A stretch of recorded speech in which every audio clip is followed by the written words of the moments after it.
At the company celebration party, the handsome intern playfully asked my wife to see my hearing aid. She laughed as she took it off and handed it to him. He looked it over, clearly unimpressed, and then tossed it to the ground. I quickly reached to pick it up, but he accidentally stepped on my hand. The sharp pain in my fingers was nothing compared to seeing my hearing aid crushed. When I put it back on, I was angry and wanted to confront him, but my wife slapped me across the face. "Richard," she said, "this party is to celebrate Steven's new software design. Don't make a scene here." Seeing my wife's angry look and Steven's smug grin, I forced a smile. I took off the hearing aid and tossed it in the trash, then turned to leave. It was the most precious gift from my wife when we got engaged. But now, both she and the broken hearing aid were things I no longer wanted. In front of everyone, I calmly threw the hearing aid in the trash and smiled. "Enjoy your party. I'm heading home," I said and walked away. As my ears returned to silence, I felt like I was in another world, isolated. I saw my wife, Maria, looking angry, but I didn't care. Outside the room, I messaged my buddy Jack. "I'm quitting in the next few days to join your company." His reply was almost instant, filled with excitement. "Great, we can develop software together. There's a huge future there." Jack didn't ask too many questions, and I was grateful. Back in college, Jack and I were both computer science majors, with a love for coding and software development. We even teamed up for competitions multiple times, winning various awards. After graduation, he moved to another city to start his own company, while I stayed to marry Maria and work at her family's tech company. Jack's business grew fast, but my career was stagnant. He often lamented that my talent was wasted and asked me to join him, but I always declined to stay with Maria. But now, Maria has changed too much because of this new intern. Staying didn't make sense anymore. Back home, I took out a new hearing aid and put it on. My phone dinged with a message from Steven. It was a video and I opened it. The dim lighting showed they were at a karaoke room. Maria held a microphone and looked at the camera with affection. "This song is for Steven, who's so talented," she said and started singing. Her voice was captivating, but my heart stopped. Even though Maria often sings off-key, she had practiced this song, Prank, for a long time just for me. Since childhood, I'd lost most of my hearing, but Maria would sweetly sing in my ear, so I could hear her clearly. Her smile back then was warm and radiant as she said, "Richard, I learned this song for you. I'll only sing it for you." At that moment, a string in my heart snapped, filled with affection for her. But now, she was singing it for Steven, violating a promise she made to me. I closed the video with a bitter smile and looked around the room. It was cold and lonely.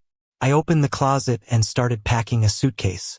Maria didn't come home until nearly 1 in the morning, looking angry as she saw me calmly watching TV on the couch. "I texted you to come get me. Why didn't you?" she scolded. Usually, I'd go downstairs to fetch her when she's out for social events late. This time, I didn't feel like rushing to her. I grabbed my phone. Our chat was filled with my messages, and she barely replied. The latest, "Be home soon." Cold and straightforward. Looking at Maria, I replied, "I didn't see your message," without emotion. She marched over and continued scolding. "Richard, what are you doing? Steven is younger. You need to cut him some slack. He just accidentally stepped on your hearing aid, and you made a scene. Did you consider my feelings?" I listened quietly without responding. My gaze landed on her neck, noticing a hickey. Seeing my look, Maria faltered and covered it clumsily with her collar, but kept her hard tone. "Me slapping you was a lesson. Don't act like this again. Be more understanding toward Steven." I nodded, not arguing. "I got it. I'm tired. I'm gonna rest," I said, then headed to the bedroom. Maria's face was sour, and she scoffed as I walked away. Lying in bed, I closed my eyes but couldn't calm my thoughts. "Just accidentally stepped on your hearing aid," she said. But it was the precious gift she gave me when we got together, and I'd always treasured it carefully. Despite its age, it still worked perfectly. Back then, she happily put the hearing aid on me, and the world became clear. I heard her sweet voice. "Richard, I like you." It was the best sound I'd ever heard. Yet, Maria easily dismissed it after Stephen crushed it. She seemed to forget its significance to me. In the living room, Maria laughed sweetly, sending voice messages. Then a new beep from Stephen. A screenshot of him chatting with Maria. They were having a lively conversation, ending with her sending a loving good night. "Richard, you and Maria should rest early. I won't bother you." Stephen's message was taunting. I closed my eyes, ignoring it. After finishing her skincare routine, Maria went to another bedroom. Ever since Stephen joined the company, Maria got close and stopped sleeping next to me. My love for Maria seems to be fading away slowly. After getting up the next day, I wrote a resignation letter. Then, I went to the best law firm in the city to hire a lawyer to draft a divorce agreement. Only after that did I head to the office to continue with my work. Maria was at Stephen's desk, heads close, discussing something intimately. Funny thing is, seeing them like this now doesn't really bother me. Stephen noticed me and greeted, "Richard, you're late today. You don't look so good. Didn't sleep well last night?" There was a hint of provocation and smugness in his eyes as he leaned closer to Maria. He's been with the company long enough that he thinks he doesn't have to follow the rules. At this rate, he won't last here much longer. Before I could say anything, Maria frowned and started criticizing me. I gave a faint smile, looked at the two of them, and calmly said, "I'll pay more attention in the future. Thanks for the reminder, boss." Maria's face turned dark at my reply. I rarely called her boss, but now my tone was polite and distant. Ignoring them, I sat at my workspace and dove into work. I'm wrapping up my last project, and even though I'm leaving soon, my sense of responsibility pushes me to finish it. During lunch, Maria pulled up her car in front of the company, and Stephen eagerly jumped into the passenger seat. When I walked by, Stephen called out, "Richard, Maria and I are going to the Italian restaurant. Join us."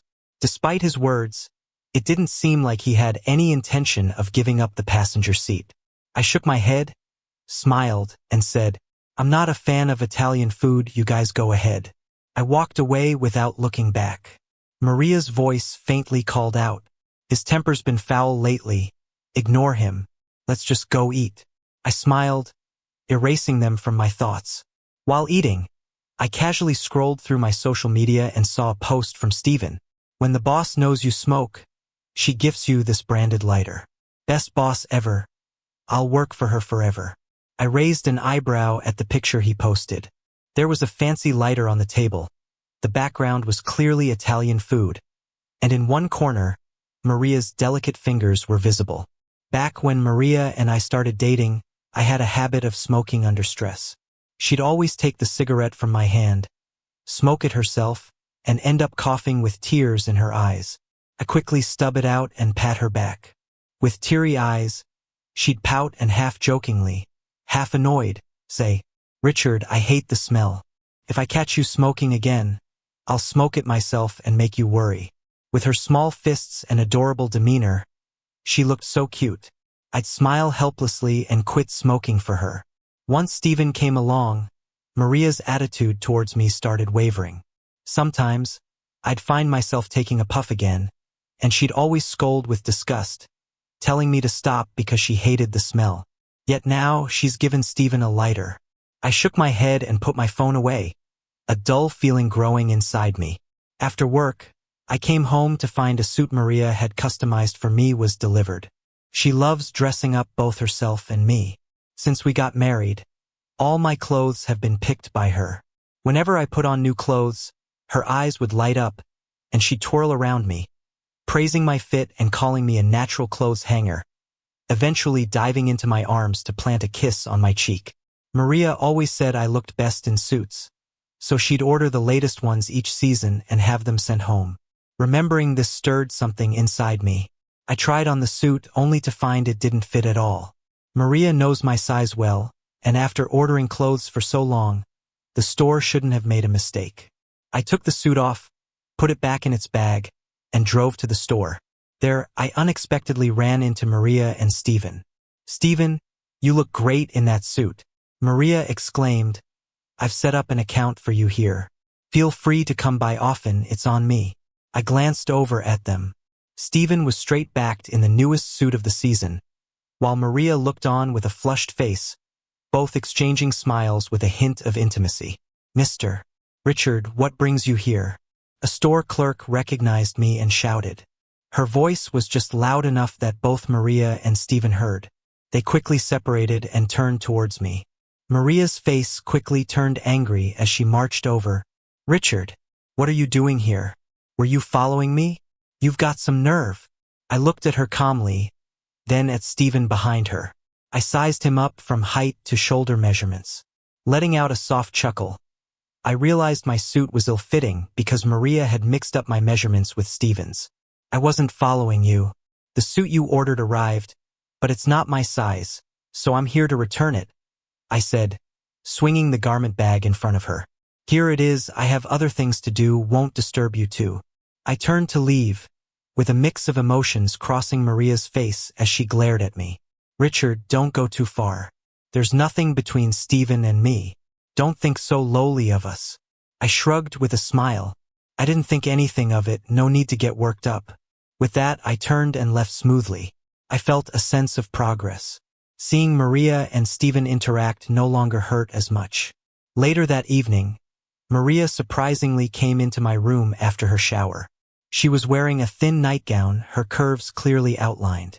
Her dark curly hair cascaded over her shoulders. That scent of perfume I love lingered on her. She gently climbed onto the bed and hugged me from behind. "Richard, don't get me wrong about these past days. There's really nothing going on with Stephen. He's just good at what he does, and I'm valuing a good talent. I've been a little distant from you. It's been so long since we—" "Richard, turn around and hold me," said Maria in a soft, coquettish way. I felt a bit shaken inside. Her hands touched me. Not loving Maria would be a lie. During my long, dark teenage years after losing my hearing, she was the only light, giving me endless warmth and love. 10 years with her meant so much to me. I no longer wanted to hold back. I turned around and embraced her tightly, kissing her passionately. She received my kisses, which felt like a release.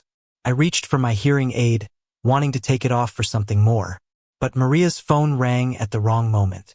A bad feeling rose inside me. She picked up the call and, after a brief conversation, pushed me away and sat up anxiously. "Richard, Stephen seems to have a fever and feels really bad. I'll go check on him." Slipping on her shoes, she hurried out without another glance at me. I listened as the door opened and closed again. Everything went silent. Sitting alone on the bed, I slowly felt her lingering presence fade away. The phone beeped. A message from Stephen. "Richard, I'm not feeling well. Please ask Maria to see me. Don't be mad. Okay?" I stared blankly at my phone and let out a silent laugh. Stephen, he won. Maria didn't return until the next morning. She apologized to me, but I just nodded calmly, unbothered. I packed up all my luggage, booked a flight to the city where Jack lives for the next day, and finished the final touches on a project at work, then submitted my resignation. I took a cab to the cemetery and sat quietly at my grandmother's grave. With my imminent departure from this city, I felt unexpectedly calm, not a hint of reluctance. Maybe I've been hurt enough that I'm numb inside. Leaning against the tombstone, I babbled on to my grandma, watching clouds drift by until night fell and then headed home. Opening the door, I was greeted by unexpected liveliness. Balloons and decor filled the space with flowers and gifts everywhere. A happy birthday banner hung on the wall, leaving me dumbfounded. "Richard, you're back. Today's my birthday." Stephen appeared with a cheeky grin and glanced over at the dining table. Following his gaze, I saw the array of dishes. Maria said she wanted to show off her cooking skills. "She's such a kind-hearted person. I envy you." Though he said he envied me, Stephen's glee about Maria's efforts for him dripped with satisfaction. I forced a smile, uninterested in his antics, and turned towards my room. But something caught my eye in the corner of the room, making me pause. Stephen noticed my reaction, laughed unconcernedly in my ear, and went, Oh, that? While decorating, I accidentally knocked it over. Maria said it's fine, she'd clean it up later. Richard, I'm so clumsy. Don't mind, okay? On the floor lay the delicately framed photo of my grandmother, now shattered. Her smiling face in the picture was marred by visible black footprints. His casual words filled me with rage. Unable to hold back, I swung a punch at him. My mind went blank, overcome by fury. As Stephen's lips curled into a barely noticeable smirk, he started yelling. My punches rained down on him, each met with a grunt. Richard, what are you doing? Stop it. Maria rushed out of the kitchen, screaming as she slapped me hard and pushed me away, helping Stephen up. I glared at them, eyes red. It's just a photo. No need to overreact. Stephen's hurt because of you. Are you just bitter because you're deaf and can't stand healthy people? What's your deal? Maria shouted angrily, helping a limping Stephen out of the house. My nose tingled. My heart ached sharply. Trembling, I carefully picked up my grandma's broken photo, wiped the dirt off with a sleeve, and placed it in my suitcase. Maria didn't return that night, and I didn't sleep. Before leaving, I took one last look at the apartment, left the divorce papers on the table, and walked out with my suitcase, resolute. I wouldn't come between Maria and Stephen again. I messaged Maria, divorce, then blocked and deleted all contacts of her and Stephen. Sleep hit me slowly on the plane, which was dreamless, thankfully. Upon landing, Jack was already waiting.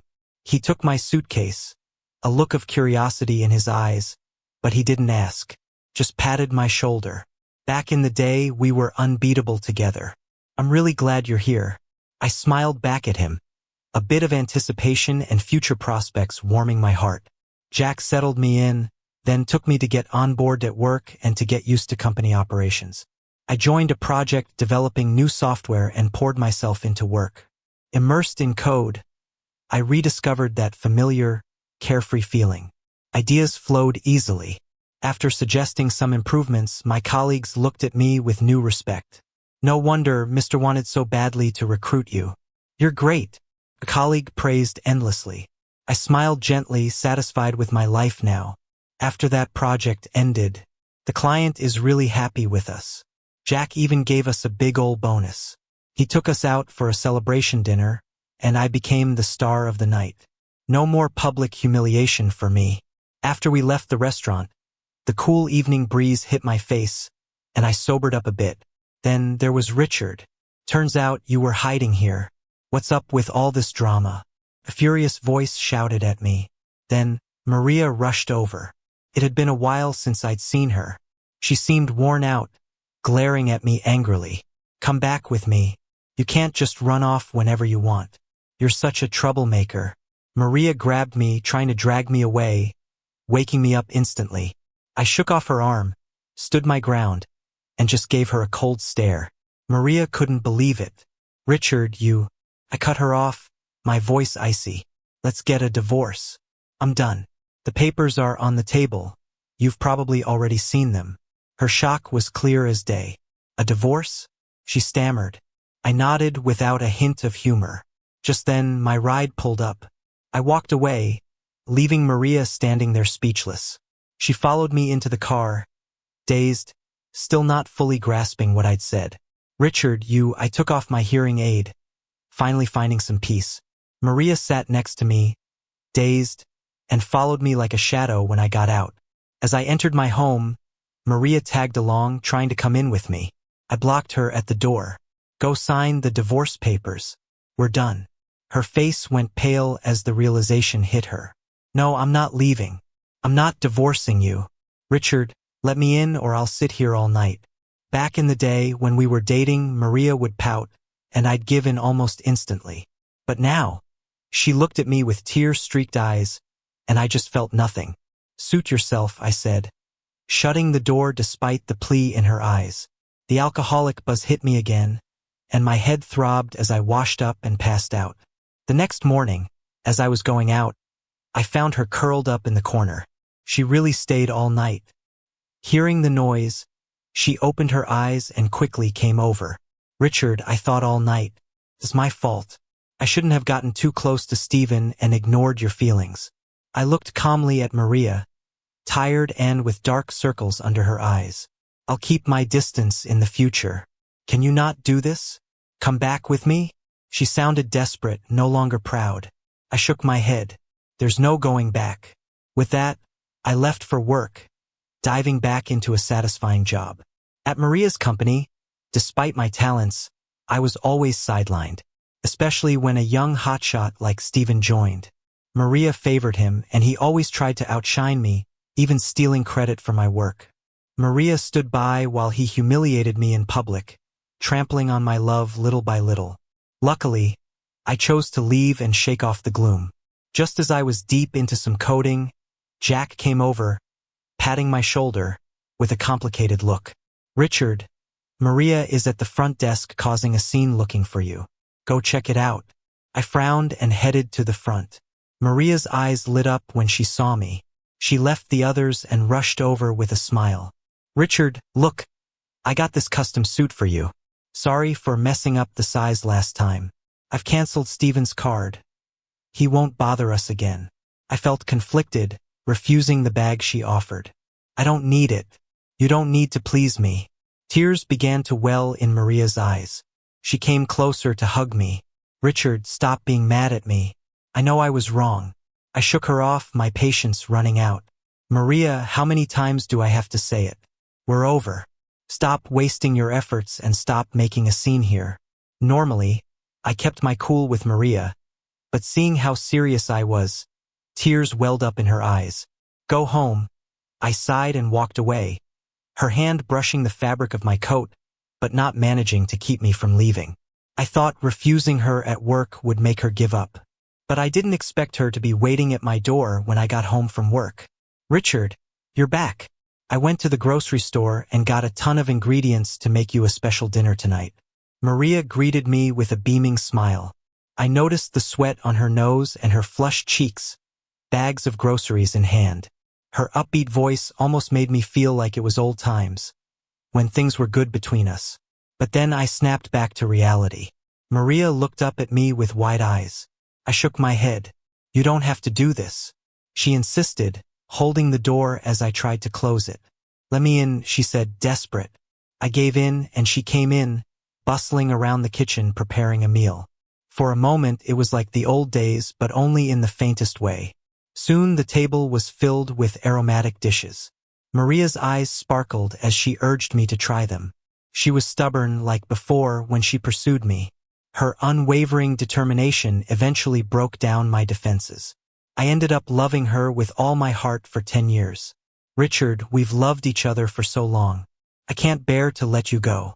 Seeing me just stare at the food, Maria's hope faded a bit, and her voice turned solemn. I won't give up. I'll bring you back, she insisted with a bright smile, full of confidence. Then, a ringing interrupted us. Maria froze as she picked up her phone. It didn't take much for me to know who was on the other end. I laughed at myself, picking up the chopsticks.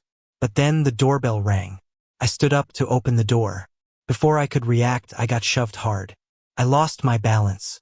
Yelling and cursing came at me full force. Richard, just go ahead and divorce Maria already. Don't keep stringing her along. All us guys know what you're up to. You think I don't know you're trying to patch things up? It was Steven coming in hot. Maria gasped, running over to steady me. I pushed her arm away, staring coldly at both of them. How did you know where I live? I pressed Steven, staring him down. Come on, I've had location sharing with Maria. I'm not like you, Steven replied with a nasty grin. He gave me a mocking look. Steven, stop it, Maria snapped, but it was like denying the obvious. I smiled faintly. Any doubts Maria had stirred in me vanished instantly. I won't fight over Maria. I'm over it. Once she signs the divorce papers, we're done, I said, looking them both coldly. Now please leave my house. The air got tense for a second. Smart move, Steven scoffed. Quit while you're ahead. He wasn't done talking when a sharp slap interrupted him. He looked at Maria, stunned. Why are you butting into my business with Richard? Maria's voice was icy. Steven's eyes filled with frustration and resentment. But I ignored it, ushering them out of my home. Turning around, I dumped the meal Maria prepared into the trash. I could hear them arguing faintly outside. Then my phone rang. It was a former colleague. "Richard, the project we worked on has a bug we can't fix. Is there any way you can look at it? Maria's not around, and Steven is AWOL. The client's on our back." "I'm really stuck here," he said. I smirked. I knew the project had issues. Steven had taken the credit for my work. The team knew it too, but no one spoke up. Now they expect me to clean up the mess? "Sorry, I don't have time." "Find someone else," I answered. I wondered how Maria would react if she found out Steven didn't actually do the work. But that's not my problem anymore. Not the company or Maria. The next morning, Maria was waiting downstairs for me. "Richard, I brought you breakfast," she offered eagerly. I took it and threw it straight into the trash in front of her. "Don't bother next time," I told her, adding, "Seems like your company's in trouble." I left Maria standing there. Her affection had once been intense, but it faded. I thought we'd grow old together.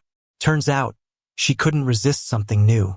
Too many disappointments had burned out our years together. The sky turned gloomy, and soon it started to rain. Maria stood alone in the rain, stubbornly waiting for me. I looked away. "Richard, can you bring me an umbrella?" The call came from a strange number, but it was still Maria. I saw her small figure in the rain and sighed. "Go home. Don't be foolish." That's all I said. Maria remained, hoping I'd change my mind. But inside, I just felt empty. The rain grew heavier, and when I looked again, she was gone. Later that afternoon, I got an unexpected call. "Mr. Richard, your wife is in the hospital. Could you come?" I gritted my teeth, grabbed the divorce papers, and headed to the hospital. Maria fainted in the rain and was brought in by a kind stranger. She had a fever, her face flushed on the hospital bed. "Richard, I knew you'd come," she said weakly when she saw me. Before I could respond, Steven burst into the room. "Maria, I'm here," he blurted, then turned his fury on me. "You just won't leave Maria alone." "Huh?" he yelled, swinging a punch at me. I took the hit, grunting in pain. "Steven, stop," Maria shouted urgently. I wiped the blood off my lip, setting down the papers. "Sign it, Maria." In front of Steven, "Let's end this," I told her. I didn't want hatred. My mind was set as I stared at her. Maria turned pale. She knew I was serious. With shaky hands, she signed her name on the papers. "Congrats, you dumped that trash at last," Steven cheered. But Maria closed her eyes, tears slipping out. As I left the room, I heard Maria say, "Steven, you're fired." Drained, I returned home, still clutching the divorce papers. My 10 years with Maria were finally over. I deleted all our photos from my phone. Years of memories gone in an instant. Jack invited me out for drinks. In a haze of alcohol, I ended this relationship. Maria left the city. I started my new life too. Jack started setting me up on blind dates all the time. He hoped I'd quickly move past the pain. I politely declined his offer with a smile. Right now, being alone suits me better. One day after work, I parked my car in the basement garage. Just as I got out, someone punched me. "Richard, what kind of spell did you put on Maria? She not only fired me, she also canceled all the cards she gave me. What money does a recent grad like me have? Now I'm drowning in debt, and the company is holding me responsible. You ruined my promising future." Steven's furious voice echoed in my ears. I held back the pain and clenched my fist. I swung hard at him. In the hospital room, I put up with Steven's antics to avoid losing my cool in front of Maria. But now I didn't have to hold back any longer. We fought. When I first met Maria, I was often bullied because I couldn't hear. I had to fight to protect myself. Maria used to silently apply ointment to my injuries. Back then, it was about self-defense. Now it was about defending Maria. Thinking of that, my anger towards Steven surged again, and I hit harder until someone pulled us apart.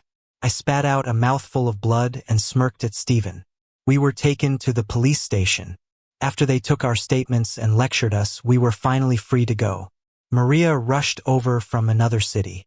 She wore an exhausted look and silently glanced at me.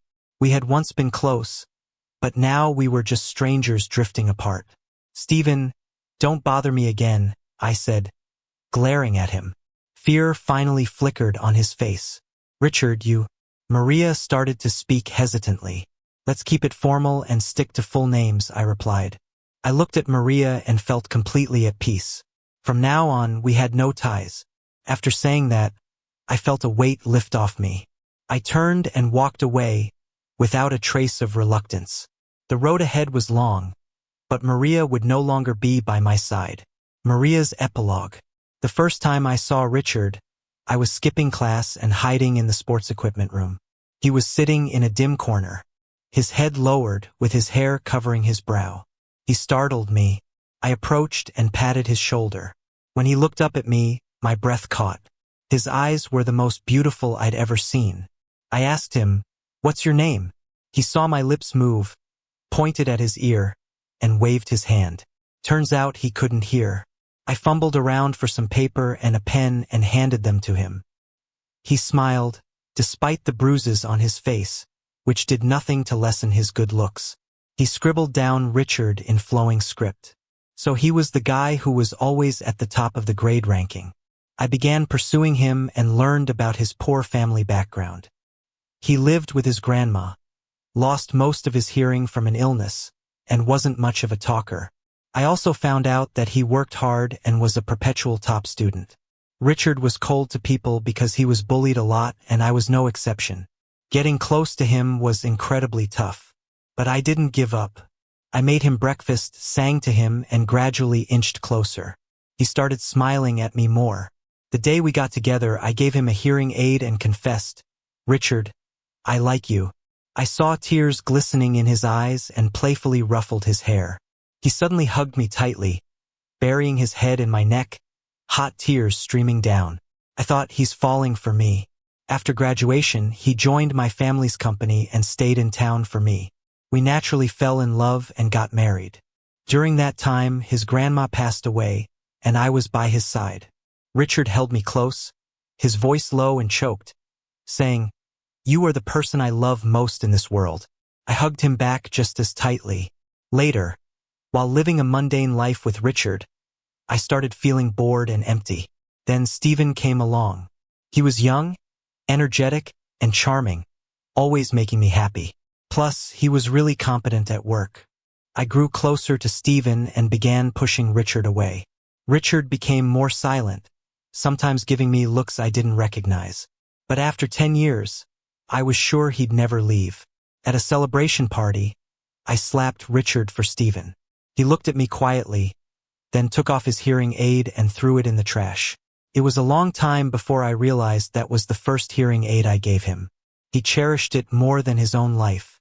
It was then he decided to leave, but I kept deceiving myself. I thought his love for me could withstand anything. I recklessly suppressed him, favored Stephen, like it was some kind of competition. The more distant Richard became, the more angry I got. Finally, he left. I searched for him for a long, long time, but when we met again, his eyes held none of the love they once did. I tried a lot, sent him gifts, cooked special meals, even ended up in the hospital. But in the hospital, Richard's gaze was firm, as cold as when I first knew him. I was terrified and realized too late he was really leaving. Richard held my true feelings in high regard, but I made a fatal mistake. There was no going back. Richard stood by me for 10 years and now wouldn't even glance my way. Those memories vanished into thin air. I suppose in the years without Richard, I'll always feel alone.